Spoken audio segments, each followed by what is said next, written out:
now a good time to buy a home? This is the $64,000 question that everyone wants to know. Should I buy? Should I sell? Should I stay put? Well, in today's video, I'm going to talk about what I am seeing on the ground here in the Las Vegas Valley as we approach the end of 2023 with this very interesting real estate market, and why, if you want to buy, you shouldn't necessarily let the media or others dictate your decision, especially as everyone's situation is unique.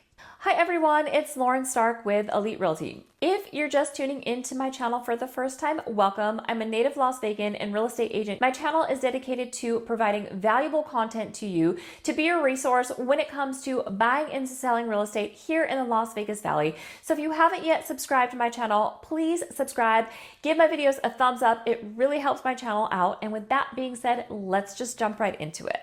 So I've been selling real estate since the late 90s here in the Las Vegas Valley, and I can tell you that I've never seen a market quite like this. It is unpredictable. So if people are telling you that they know where the market is going and what's going to happen late this year, or where interest rates are going to go, which everybody has been wrong about that interest rate predictions, what's going to happen in 2024, especially with an election year coming up, without a crystal ball, no one knows for sure.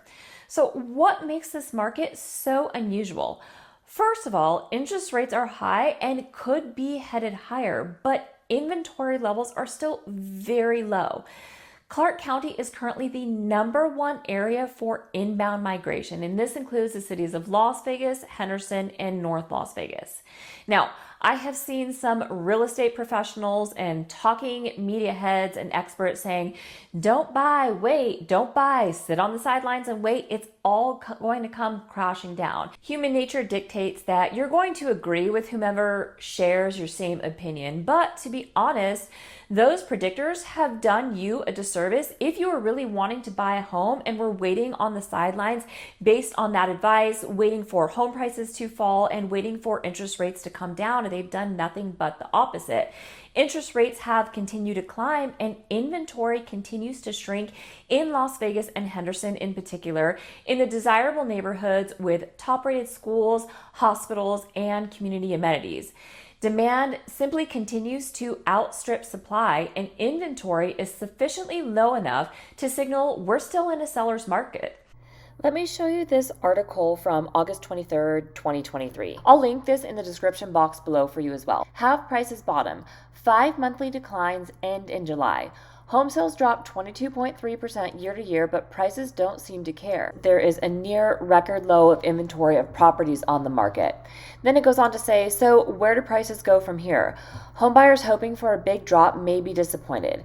At least when it comes to home prices, it looks like the housing recession is already over. For people who are on the sidelines, there's nothing in the data that suggests home prices are falling further. Home prices in the desirable areas are trending upwards. And really, in hindsight, the opportune time to buy was late last year when interest rates were in the 5s to 6s and prices had seen that initial correction coming off the highs of 2021. I was born and raised here, and people can say what they want about Las Vegas, but the people keep coming and this influx just doesn't stop. The exodus continues from states such as Washington, Oregon, California, Hawaii, Illinois, New York, New Jersey, Florida, and everyone is coming for different reasons. I think what people don't realize about Nevada is, aside from being a no state income tax state, Nevada has some of the lowest property taxes in the United States.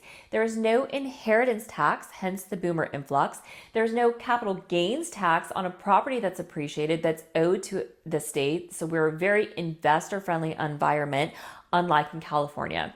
Home insurance is affordable. Home maintenance in our hot and dry climate is relatively easy. And aside from the hot summer months, the weather is generally great with lots of sunshine.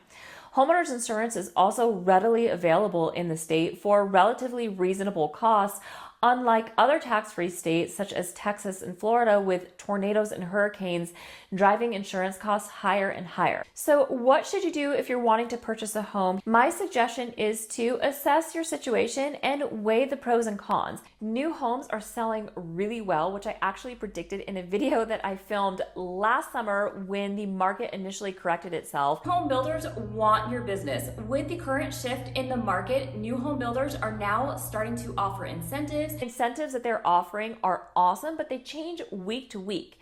End of the year is always a good time to find a deal on a new construction home, especially one that's in standing inventory. So make sure you guys reach out to me to help you with that process. Our services to you as the buyer are free and extremely valuable to help guide you through the process, negotiate some extra incentives for you, and represent your interests as the buyer. Let me give you some example of recent deals that we have been able to get for our clients. We just sold a townhome to a first-time home buyer whose rent in California is $2,500 a month for a 760 square foot condo. We were able to negotiate a 4.99% interest rate fixed for 30 years, which is a phenomenal rate in this market, plus $10,000 towards closing costs, plus a free washer and dryer and all blinds included. The cost of the builder for the interest rate buy down was just shy of $14,000. Our client's monthly mortgage payment is going to be $400 per month less than their rent, and they are getting a brand new 1,760 square foot house with the latest and newest finishes. Actually, right after they signed their contract, 2 more offers came in on that same home site, and then the entire rest of that building of the attached product sold the remainder of that week. Here is example number 2 of the velocity of our real estate market. I was working with buyers from California. Their son is going to be attending UNLV and dorm costs are very high, so they decided to invest their money in a property that was relatively close to the university. We found a brand new townhome in Inspirada, Henderson, which is one of the top selling and most desirable master plan communities. There were 3 standing inventory homes that had some extra great incentives tied to them, and one of them happened to be on a really nice lot. By the time they drove back to California, applied with the builder's preferred lender, and received approval, all 3 of those standing inventory homes had sold over the weekend.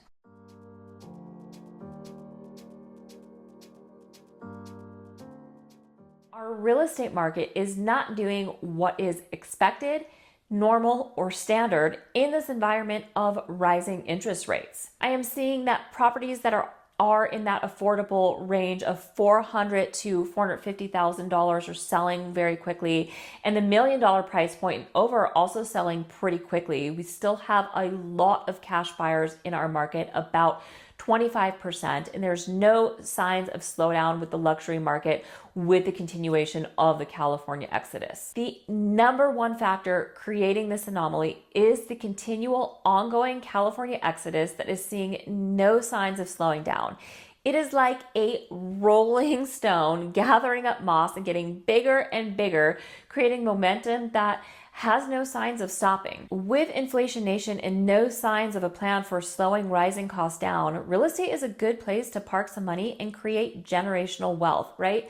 That is always the goal. That's always the goal when I help you with your real estate needs, is to create that investment in generational wealth that can pass down to your children and their children. The ever increasing cost of raw materials and labor are simply keeping home prices up.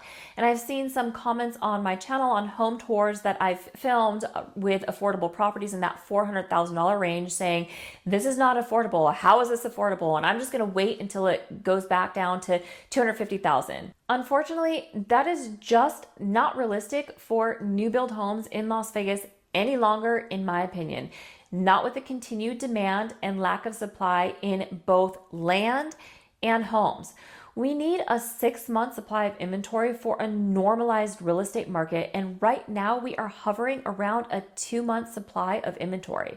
Supply issues on resales isn't loosening up anytime soon. Sellers locked in at those low interest rates around the 3% just aren't selling.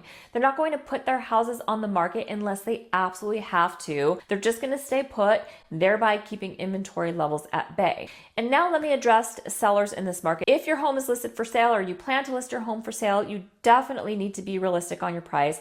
Make sure your home is in tip-top selling condition, meaning repairs are done, there's no deferred maintenance issues, and you have to be willing to offer some buyer concessions because you are definitely competing with the new home builders, and home sales on new homes are doing phenomenally well. I know many of you are waiting for interest rates to go lower, and I've been hearing that all the time. We're just going to wait until interest rates go lower. But if and when they go back down to the 5s, Everyone who has been waiting on the sidelines to buy is going to re-enter the market, thereby creating a frenzied market, driving home prices up once again. My advice is if you want to buy, buy. You can find opportunities and deals in any market, and we are here to help you with that. You definitely want to make sure that you do work with an experienced realtor who knows the area, the values, and the history of the values, and can help you choose a property in a desirable location on a good lot, that is key, and have a long-term hold mentality, and also have an exit strategy in mind in case you do need to sell quicker than you had planned. Now, if you're a flipper or think you are going to need to sell in the short term, then it may be better for you to wait to buy unless you can find a deal on a new home where your payment is less than what your rent would be. Well, I hope you got a little bit of value out of this video. As always, thank you so much for watching. Don't forget to like and subscribe, and I will see you all on the next video. Bye for now.